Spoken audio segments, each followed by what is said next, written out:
So remember 2016? Remember we were all in the whole Pokemon thing. Hamilton was a thing. Harambe was a thing. But then what you didn't know is that 120,000 Bitcoin was stolen, which equals today $4.5 billion. And it was stolen by this rapper. Spirit of a revolutionary, power of a dictator, love to be contrary, but I'm fly like a gator. And her husband. My name is Ilya Lichtenstein, perhaps better known as RazzleKhan's husband. And most of what you've heard about me is true. And if you're into it, let's do it. Hi, my name is Yuna and I talk about movies, series, documentaries, and everything in between. And it had been a long time since I had done a documentary. I watched it so you didn't have to, so I decided to watch The Biggest Heist Ever, which is a documentary that is new on Netflix. It just came out, I believe, in December of 2024. It is directed by Chris Smith, and it tells the weird story of Heather Morgan, aka RazzleKhan, and her husband, Ilya Lichtenstein, which, when you're named Liechtenstein, does that automatically mean that you own the country of Liechtenstein? You know, the tiny one next to Switzerland? Anyway, whatever. And allegedly together, they have stolen 120,000 Bitcoin worth, like I said, $4.5 billion. $4 billion? Damn it. I knew we should have gone to school. I knew it. We did. We went to a sound engineering school. We have a sound engineering degree. Cool. Music. $4 billion. $4.5 billion. We should have gone to real school. There. I said it. Oh, real school. It's like that, huh? I digress. Let's talk about the key roles of this documentary. Obviously, we're going to first start focusing on Heather Morgan, which is a really weird character. Well, Heather Morgan isn't a character, but RazzleKhan is. Anyways, I'm getting ahead of myself. Heather was an extremely smart kid with Turkish roots. She spoke many languages. She speaks Japanese, Korean, Turkish, English. You know, the quirky smart kid that kind of annoys everyone? That's her. That's Heather. At least that's how she comes across. And Heather, she wanted to make her name for herself, in Silicon Valley. So she dabbled in different things, in startup companies. She was also at the time writing articles for Forbes. And then she focused on becoming RazzleKhan. So RazzleKhan is her rap persona, who she uses to get creative with, and something that came out when she was, quote, working extremely hard. And at around the same time, fun fact, she met Awkwafina and interviewed her. And Awkwafina told her that being Awkwafina, her persona, made her more free and creative and a lot more loud-spoken than Nora is. Because obviously Awkwafina is actually Nora Lum. And I'm guessing Nora is a bit more tame than Awkwafina. And Heather took that and she just ran with it. She was like, oh yeah, I'm gonna make a persona too. So yeah, now you know that thanks to Awkwafina, we got RazzleKhan. Why is Awkwafina ruining everything? Oh, I didn't say that. Anyways, moving on to the second key role that we know of, which would be Ilya Lichtenstein. Ilya also grew up in the US. He has Russian roots. And I also believe that he's extremely smart and speaks various different languages as well, particularly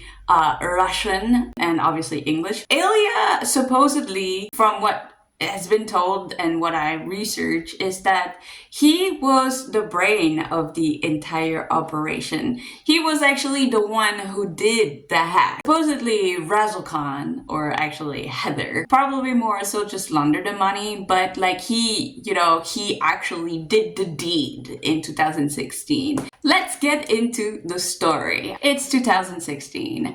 Bitfinex is being hacked. By who? We do not know at this point. And 120,000 Bitcoin vanishes. The documentary on Netflix doesn't actually tell you how they did it. All that they're able to divulge or kind of tell us is that they were very skilled and they were able to cover their tracks extremely quickly, which show how, I guess, professional the hacker was. The money was taken and gone in a small amount of time, and then nobody could really do anything about it. Until really 2020 happened, and there were companies like TRM who were able to actually track down Bitcoins. And it would track it down into this like huge server of some kind where you could see all the Bitcoins going somewhere. And this entire time, the Bitcoins were in a virtual wallet, which meant that the cops were able to actually see the money. It was clearly there. They were just had no access unless they actually had the right key codes, which they did not. So they could just see it, but they couldn't really do anything about it. And of course, they could track the money, but eventually the money would be transferred that they would lose, and it would get, and the trace would be cold. But what did highlight throughout the entire time is that all the accounts always came back to Ilya Liechtenstein and Heather Morgan. And while the cops were trying to piece all that together, knowing who they were and where they were from, when they finally found them, they were like, it's not possible, it's not them.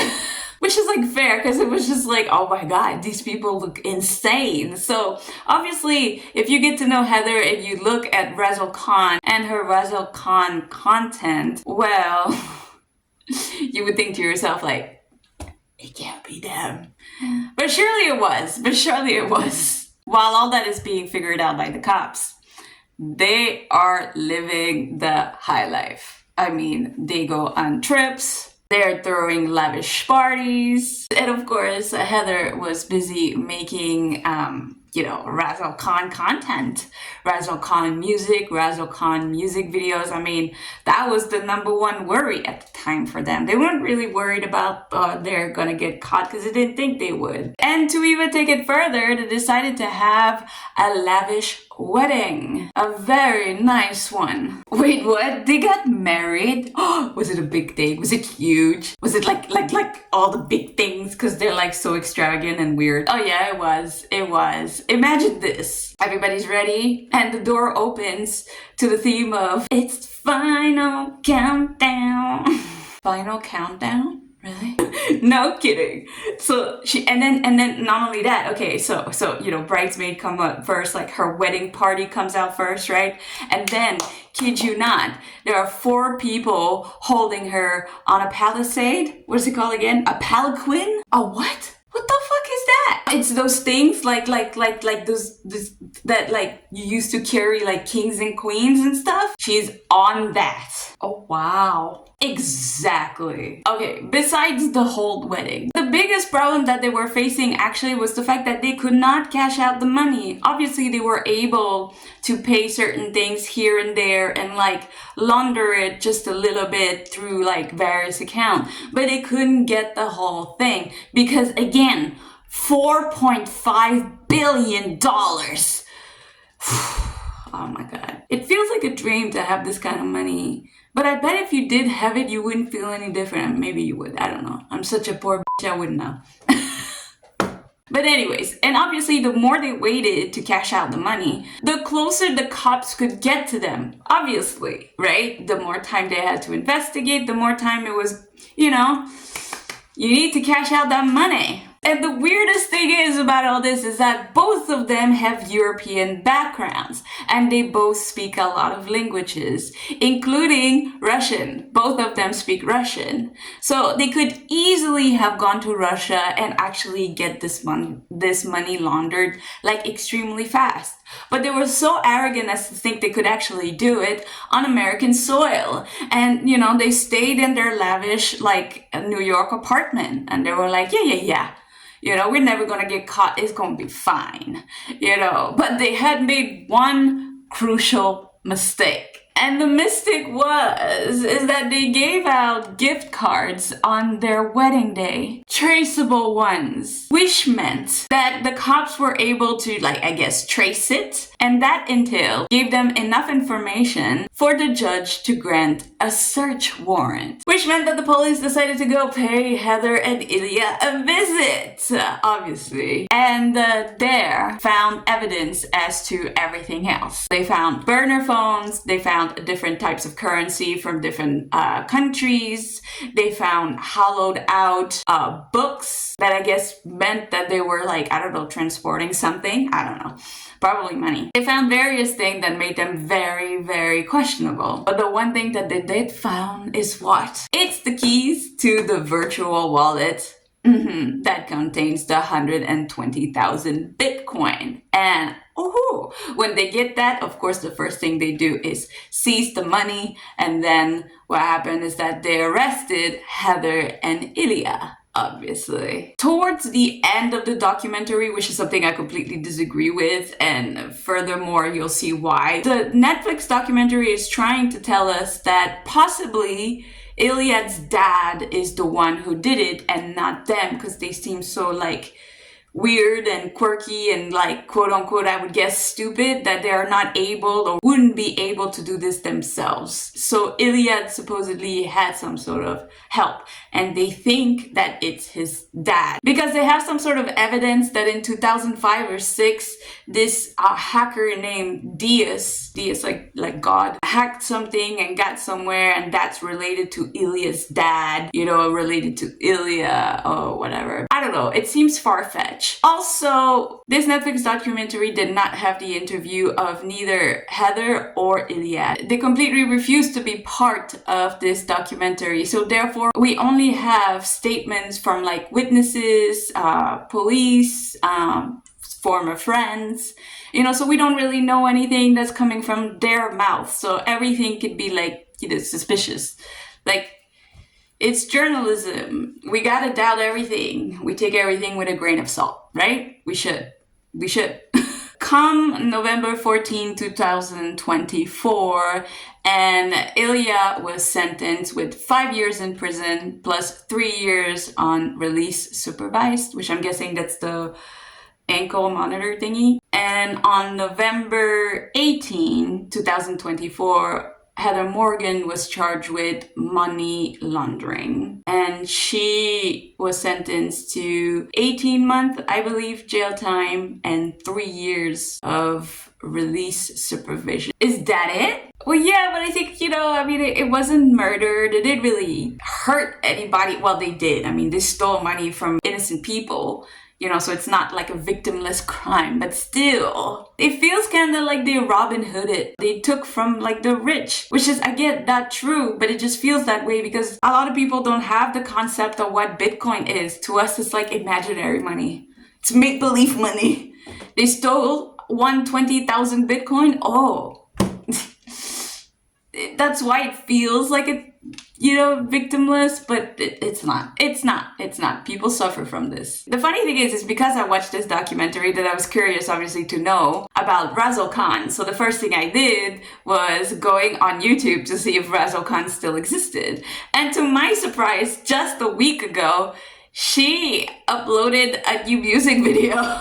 She started remaking content a month ago, and she explains a lot of the things that is happening, like how to wear an ankle monitor. She also made a video featuring Ilya, who also put out a video on X, and then she featured it in her YouTube video, which talks about the fact that he takes responsibility for everything. He says he's the one who worked alone. He says that RazzleKhan, Heather, did not know anything about the theft itself. She only learned about it years later and then just tried to launder the money. And then he also says that his father had absolutely nothing to do with it, that he's somebody that is unable to do any of that. He has no knowledge of hacking whatsoever. I think they're such smart people that I truly believe that once everything is done, they're probably gonna come out with their own story and it's going to be amazing, because the story so far has a lot of holes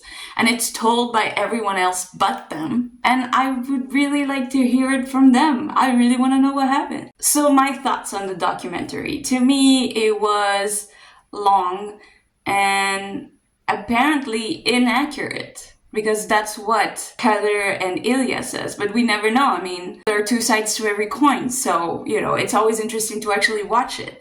And that's why I give it like a 5 out of 10, because even though it might not be accurate, it's a very cool story, and I want to know all the sides.